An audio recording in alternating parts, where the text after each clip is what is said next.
these past few days, and we had stuck together like glue from the beginning. With Thor, Freya, Indiana, and Aubrey all attending the summit in the Motherlands this week, Sparrow had showed me around and asked me at least 100 questions about my homeland. She was by far the most beautiful woman I'd ever seen, and at the same time she was completely off-limits. The threats from Indiana and Aubrey that hung over my head if I touched a Northlander woman were substantial. In their culture, no one slept around for fun. Sex was all serious business, it seemed. As I sat on the grass outside the school where Sparrow lived with her parents, I watched Sparrow teach a fight lesson to 8 young teenagers. My physical attraction to her had been instant, but over these past days, that attraction had grown to an extent that was like nothing I'd ever experienced. Maybe it was because I couldn't have her that my desire for Sparrow was so extreme. She was funny, intelligent, brave, curious, and cute all at the same time. Visually soaking up the pearls of sweat dripping down the side of Sparrow's neck, my mind tortured me for the 100th time these past days with images of what would never be.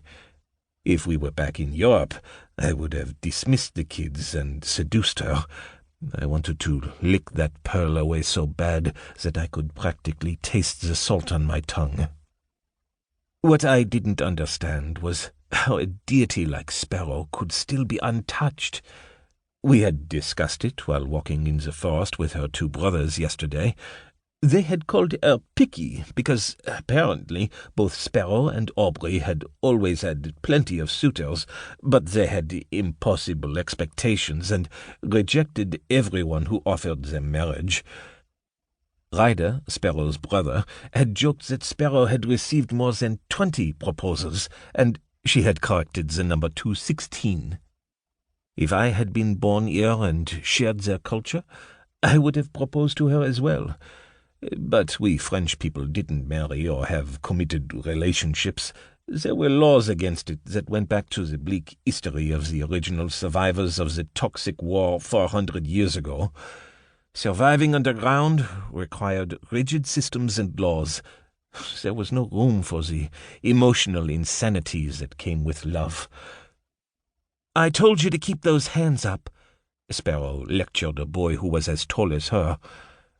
Because I'd seen Aubrey and Indiana fight in old Europe, it didn't surprise me how good Sparrow was.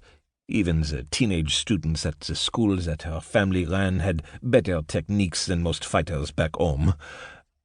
I hadn't started fighting until 4 years ago, when my friend Elmar had introduced me to the underground fight club. Since Indiana and Aubrey began training me, I'd won most of my fights. Still, I wanted to be as smooth and fast as they were. After the session with the children, Sparrow came to sit next to me. She was sweaty and out of breath, reaching for her water. "How did you become so flexible? You and Aubrey both look like acrobats when you fight." "It's nice of you to compare me to Aubrey, but she's in a league of her own." "You're good, Sparrow. Really good." She shrugged. "I know, but Aubrey kicks my ass. I think her parents gave her steroids for breakfast as a child." "For real?" My eyes widened because that would explain a lot.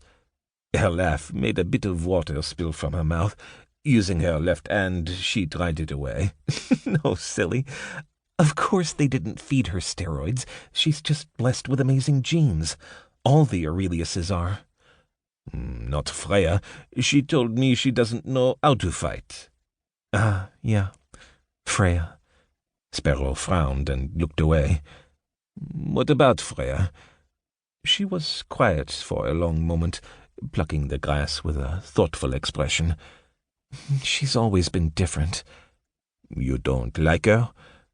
Meeting my gaze, she emphasized, "I love Freya. She's just different." "Oh, she seems normal to me. I enjoyed spending time with her and her mother Pearl when they took me to meet their friends in the Motherlands." "I know. Freya is kind, and it would be difficult to find someone who doesn't like her, but it's..."